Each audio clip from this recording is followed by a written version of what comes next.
Hello दोस्तों, आज हम जा रहे हैं चैप्टर 2 बायोलॉजिकल क्लासिफिकेशन का को रिवीजन करने के लिए। क्लासिफिकेशन जो ईयरलीस्ट जो क्लासिफिकेशन था वह यूज ऑफ ऑर्गेनिज्म के आधार पर था, वो जो कि साइंटिफिक अप्रोच उसमें नहीं था। जब सबसे पहले आए एरिस्टोटल ने साइंटिफिक अप्रोच दिए। साइंटिफिक अप्रोच में लिविंग ऑर्गेनिज्म को उन्होंने बांटा मॉर्फोलॉजिकल कैरेक्टर के आधार पर। प्लांट्स को उन्होंने बांटा 3 भागों में, हर्ब्स, सर्ब्स और ट्री। और एनिमल्स को बांटा ब्लड के आधार पर, जिसमें ब्लड है और जिसमें ब्लड नहीं है। जिसमें ब्लड है उसे एनिमा बोला और जिसमें ब्लड नहीं है उसे एनीमा बोला। उसके बाद आए two kingdom classification. Two kingdom classification किसने दिया? तो लिनियस ने दिया था। इसमें ये जो टू किंगडम क्लासिफिकेशन है उन्होंने लिविंग ऑर्गेनिज्म के आधार पर है। इन्होंने डिवाइड किया प्लांटी और एनिमेलिया में। टू किंगडम क्लासिफिकेशन लिनियस ने दिया।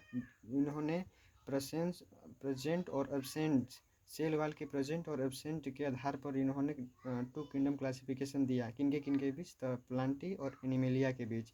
इनका क्या था? मेन क्राइटेरिया था कि सेल वाल जो था वह मेन क्राइटेरिया था।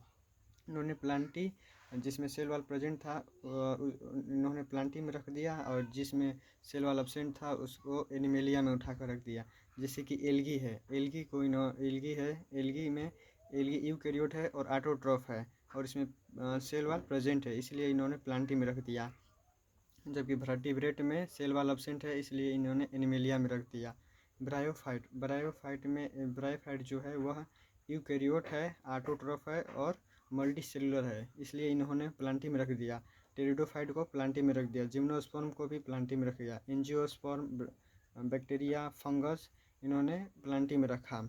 और एनिमेलिया में रखे इनवर्टिब्रेट को, प्रोटोजोन्स को भी रखे, जैसे कि अमीबा, पैरामीशियम, इन सभी को उठाकर इन्होंने प्लांटी में रख दिया। नोट, जो कि एल्गी जो है वह मोस्टली मल्टी सेलुलर है, लेकिन कोलेरेला और क्लोमाइडोमोनास जो है वह ग्रीन एल्गी हैं जो कि यूनिसेलुलर होते हैं।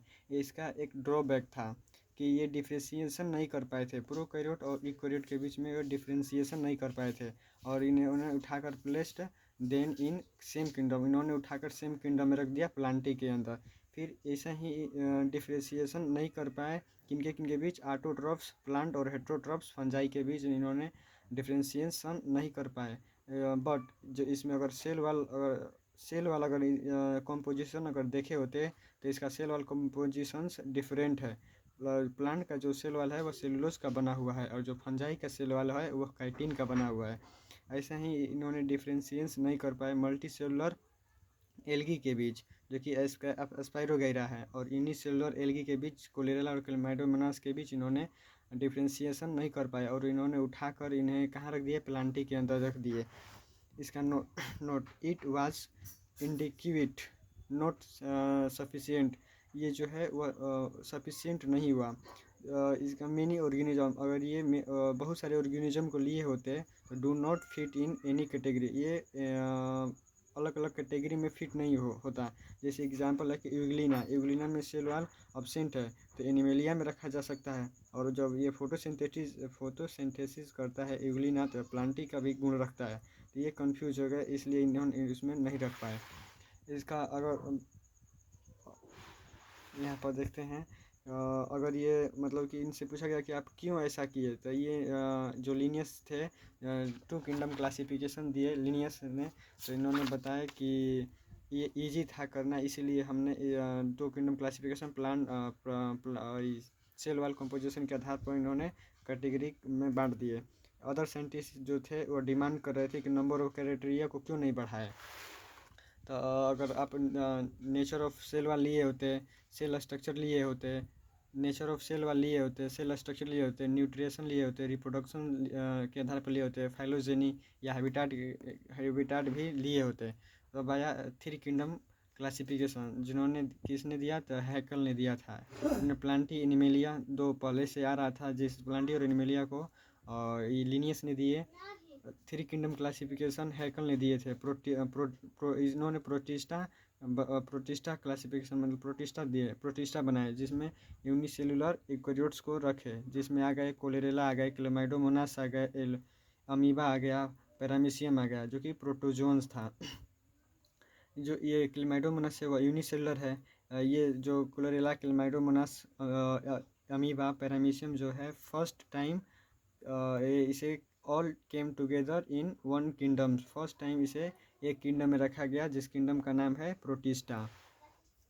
अब फोर किंगडम क्लासिफिकेशन कोपलैंड ने दिए। इन्होंने प्लांटी एनिमेलिया प्रोटिस्टा पहले से आ रहा था, इन्होंने मोनेरा दिए। मोनेरा में बैक्टीरिया ब्लू ग्रीन एल्गी को रखा गया। मोनेरा में बैक्टीरिया ब्लू ग्रीन एल्गी को रखा गया।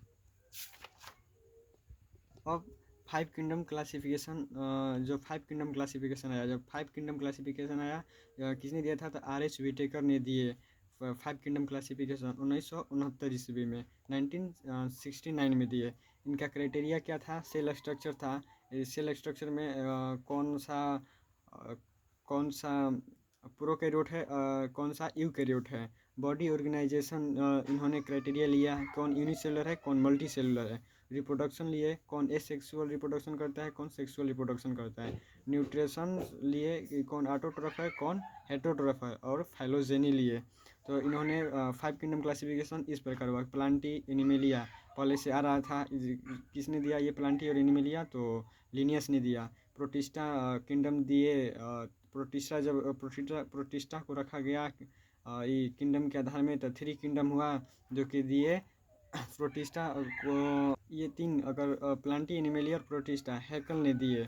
और मोनेरा जब आया तो इन्होंने कोपलैंड ने दिए। और ये R.H. विटेकर जो थे 1969 में फाइव किंगडम क्लासिफिकेशन दिए, उन्होंने फंजाई को रखा गया। फंजाई। अब लेक्चर 2 अगले बार देखेंगे। कैसा लगा ये कमेंट कर जरूर बताइए।